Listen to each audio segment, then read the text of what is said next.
Hello friends, welcome to our channel the Prime Pillars Academy. क्या आपको लगता है कि जो हमारा आज का युवा है, मतलब जो हमारा यूथ है, वो सिर्फ और सिर्फ सोशल मीडिया पर बिजी है कि वो रील्स बना रहा है, आपस में शेयर कर रहा है और एक डिजिटल लूप में फंसा हुआ है? अगर हाँ, तो शायद आपने हाल ही में दिल्ली की सड़कों पर उतरी हुई हमारी इस युवाओं की भीड़ को नहीं देखा है, जो कि एक पीसफुल प्रोटेस्ट करने के लिए दिल्ली की सड़कों पर उतरे थे। आइए मैं आपको एक बार दिखा देती हूँ इस तरीके से। ठीक है, अब एक बात बताइए, क्या ये कहानी सिर्फ आज की है कि मतलब पहली बार हमारे युवा सड़कों पर उतरे हैं तो हर तरफ यही न्यूज़ छाई हुई है? नहीं बाबा, ऐसा नहीं है।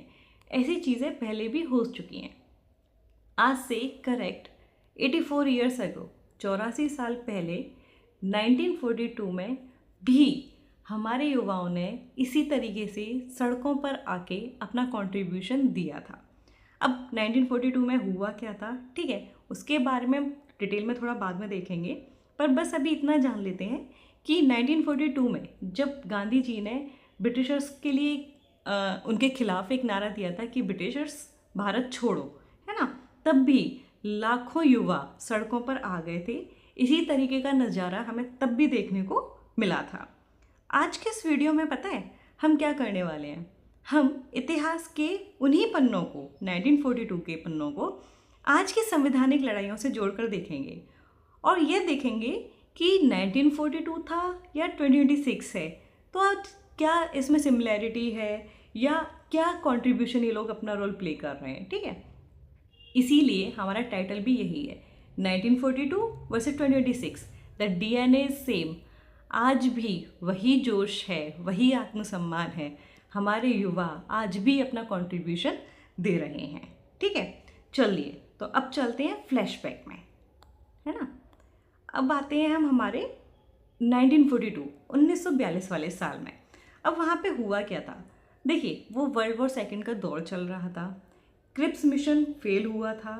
ठीक है, उस टाइम पे एक नारा दिया गया था, डू और डाई, करो या मरो, गांधी जी ने ही दिया था।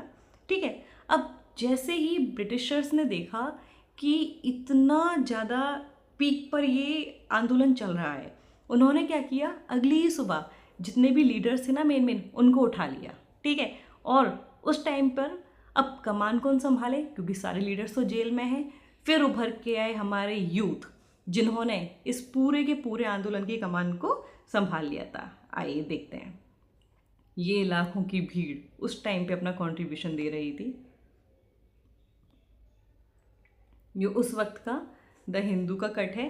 ठीक है, वहाँ पे उस टाइम पे क्या था कि सारे के सारे जो लीडर्स थे उनको प्रिजन में डाल दिया गया था। ठीक है, उस जो आंदोलन चल रहा था उसको संभालने वाला कोई नहीं था। ठीक है, तब क्या हुआ, जो हमारे ये थे ना यूथ, हमारे युवा, उन्होंने इस प्रोटेस्ट को संभाला। ठीक है, चाहे बीएचयू हो, ठीक है, चाहे कोलकाता हो, चाहे हमारा मुंबई हो। ठीक है, आज हम मुंबई बोलते हैं, उस वक्त हम क्या बोलते थे, बॉम्बे। ठीक है, हर जगह हमारे यूथ ने ही इस आंदोलन की कमान संभाली थी। उन्होंने पता है किस हद तक संभाली थी? ब्रिटिश सरकार की ना रीढ़ की हड्डी तोड़ दी थी, सारी सड़कें ब्लॉक कर दी थी, रेलवे ट्रैक्स रोक दिए थे, इवन सीक्रेट ना कांग्रेस सीढ़ियों तक चलाए थे, जिसमें आपने नाम सुना होगा उषा मेहता जी का। देखिए मैं दिखा देती हूँ ये। ठीक है, ये हमारी उषा मेहता जी हैं, जो कि बहुत ही एक फेमस पर्सनैलिटी हैं उस टाइम की।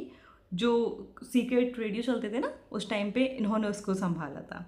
ठीक है, अब यहाँ पे क्या था, जितने भी यूथ थे ना वो सड़कों पर उतर आए थे, उन्होंने पूरी की पूरी कमान संभाली थी इस आंदोलन की। ऐसा नहीं था उनका कोई भी निजी फ़ायदा था कि वो फालतू में लाठियाँ खा रहे थे, जेल जा रहे थे, नहीं, सिर्फ और सिर्फ एक ही मकसद था, वो था देश का अधिकार।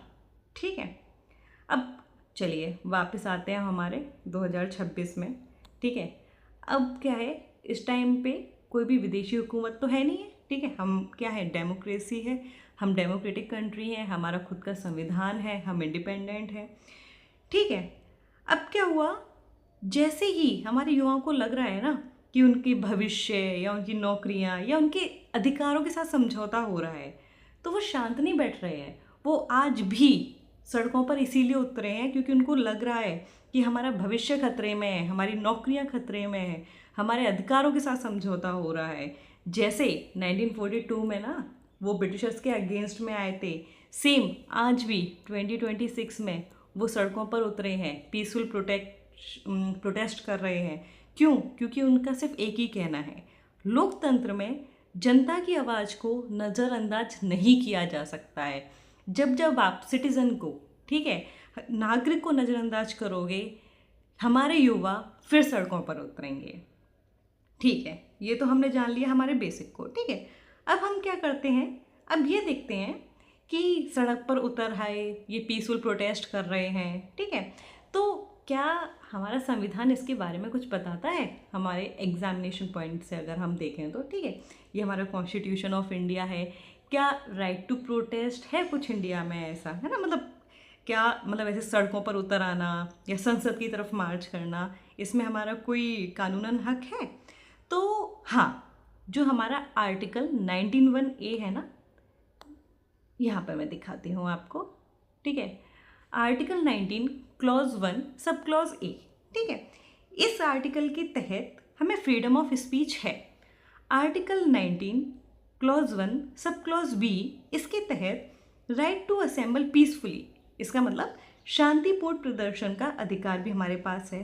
ठीक है, मतलब राइट टू प्रोटेस्ट जो हमारा है ना, ये हमारा क्या है, एक फंडामेंटल राइट का ही हिस्सा है। पर ये ध्यान रहे, जो ये हमारा फंडामेंटल राइट है ना, ये एब्सोल्यूट नहीं है। यहाँ पे हमारे ऊपर क्या है, रीजनेबल रेस्ट्रिक्शंस हैं। Means article 19 sub clause 2, article 19 sub clause 3, जैसे यहाँ पे लिखती हूँ मैं, article 19 sub clause 2, article 19 sub clause 3, इसके तहत जो स्टेट है ना, वो हम पे रीजनेबल रेस्ट्रिक्शंस लगा सकता है। रीजनेबल रेस्ट्रिक्शंस मतलब मीन्स अगर जिससे देश की सुरक्षा पर कोई फ़र्क पड़ रहा है या पब्लिक ऑर्डर बिगड़ रहा है, तो ये हमारे ऊपर रेस्ट्रिक्शंस लगा सकते हैं। इसीलिए जो हमारा पुलिस प्रशासन है ना, वो BNSS, ठीक है, भारतीय नागरिक सुरक्षा संहिता के तहत, मतलब अब ये आया है 2023 से, उससे पहले हमारा क्या था, CRPC, ठीक है, क्रिमिनल प्रोसीजर कोड। ठीक है, उसमें जो सिमिलर ये जो बात कही गई थी, ये सेक्शन 144 में थी। ठीक है, इसमें इसके बारे में बताते हैं कि रीजनेबल रेस्ट्रिक्शंस हो सकते हैं, ये हमारे क्लॉजेस हैं जिसके तहत हम पर लगाया जा सकता है। अब ये हो गया, क्या कभी सुप्रीम कोर्ट ने इससे रिलेटेड कोई भी जजमेंट दिया है? तो हाँ, हमारे पास 3 बहुत ही इंपॉर्टेंट केसेस हैं ऐसे। ठीक है, पहला है हिम्मत लाल केस, जो कि 1973 का था। इसमें पता है कोर्ट ने क्या माना कि आप शांतिपूर्ण सभा जो कर रहे हो ना, मतलब पीसफुल प्रोटेस्ट जो कर रहे हो, ये हमारा लोकतंत्र की आत्मा है, और सरकार जो हमारी गवर्नमेंट है, इसे मनमाने ढंग से बैन नहीं कर सकती है। मीन्स ऐसा नहीं है उनका मन किया तो बैन कर दिया, कुछ ना कुछ रीजनेबल रेस्ट्रिक्शन होना चाहिए। ठीक है, फिर आता है हमारा MKSS केस। MKSS केस का मतलब मजदूर किसान शक्ति संगठन केस। ये हमारा 2018 का केस है।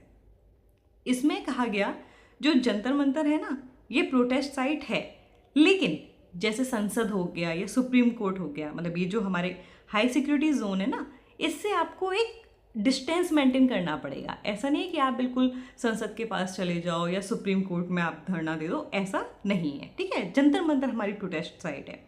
फिर आता है हमारा शाहीन बाग केस। ठीक है, ये हमारा रिसेंट है 2020 का। यहाँ पर सुप्रीम कोर्ट ने पता है क्या साफ कर दिया कि जो प्रदर्शन है ना, जो हम प्रोटेस्ट कर रहे हैं, यह सिर्फ उसी जगह होना चाहिए जहाँ उन्होंने अलाउ कर रखा है। ठीक है, मतलब वहाँ पे तय है कि आप कर सकते हो, पर ऐसा नहीं है कि इनफाइनाइट टाइम के लिए, कि इनडेफिनिट टाइम के लिए आप कर रहे हो। ठीक है, मतलब अनिश्चित काल तक के लिए जो हमारे जो सार्वजनिक रास्ते हैं ना, आप उसको बंद नहीं कर सकते हो जनरल पब्लिक के लिए। ठीक है, आइए आगे चलते हैं थोड़ा सा। ठीक है, अब ये देखिए, ठीक है, पीसफुल प्रोटेस्ट चल रहा है हमारे यूथ का। ठीक है, आज भी ये कहा गया है प्रोटेस्ट स्टिल कंटिन्यूज। ठीक है, जब तक हमारी बातें नहीं सुनी जाएंगी, हम हमारा प्रोटेस्ट करते रहेंगे।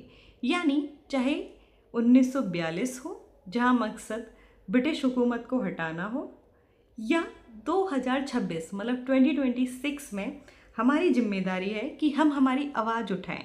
तो जो हमारे बच्चे हैं ना, हमारे जो युवा हैं, वो अपना पूरा कंट्रीब्यूशन अभी भी प्ले कर रहे हैं, वो अभी भी लगे हुए हैं, ठीक है, अपनी बातों को सरकार तक पहुंचाने के लिए, ठीक है।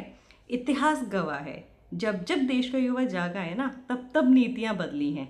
चाहे हमारा 1942 हो, जब हमारे युवाओं ने, हमारे छात्रों ने हमें आज़ादी दिलाई थी, ठीक है, या वो आज का 2026 हो, जो आज भी उसे लग रहा है ना कि मेरे अधिकारों के साथ, मेरे हक के साथ, मेरे फ्यूचर के साथ कुछ गलत हो रहा है, वो आज भी लड़ रहा है, ठीक है। इसीलिए हमने कहा है the DNA is still the same.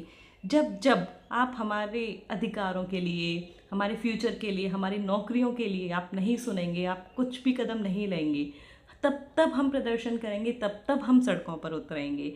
आज ये वही युवा है जो आज भी अपनी सेल्फ रिस्पेक्ट करना जानता है, आपकी भी रिस्पेक्ट करता है, पर सेल्फ रिस्पेक्ट को नहीं भूलेगा।